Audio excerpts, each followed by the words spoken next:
This is ANN News Brief. Officials in the Democratic Republic of Congo have confirmed the first case of Ebola in the major eastern city of Goma that shares border with Rwanda. They say the patient is a pastor who had traveled to Butembo City, an Ebola hotspot. He is reported to have laid hands on worshippers during prayers.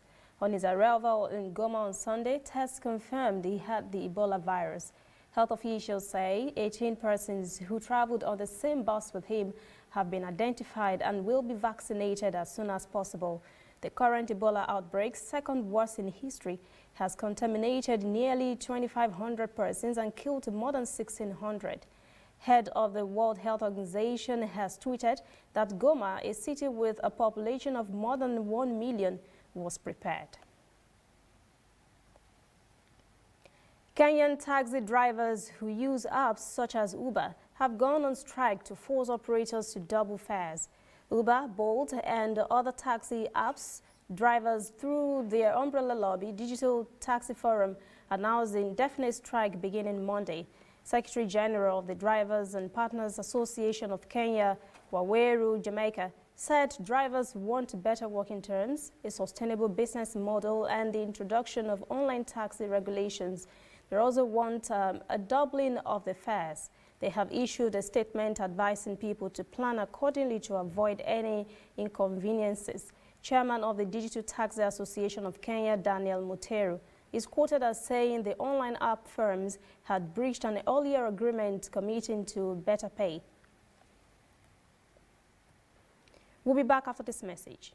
We are on the road every day, canvassing throughout Africa for news you really need. We follow the story everywhere, from every corner of Nigeria to the wide African expanse. We bring you what's making headlines. We connect you with news you can use.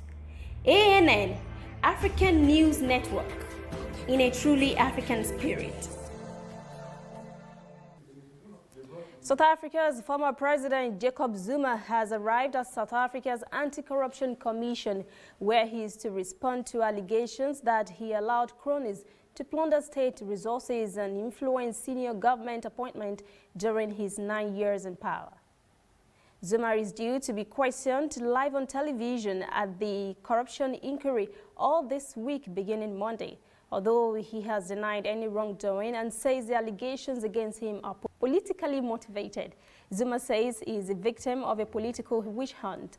The former president obliged to account in public before a judge-led inquiry for the alleged brazen corruption that flourished during his 9 years in power. During months of televised testimony, many senior officials have directly linked Zuma to alleged corruption, but he insists he is innocent. That's ANN News Brief. For details on these and other breaking stories, visit our website, annafrica.news. Conversation continues on our social media platforms, Twitter, Instagram, and Facebook at ANN Africa TV. I am Lucy Adeyemi.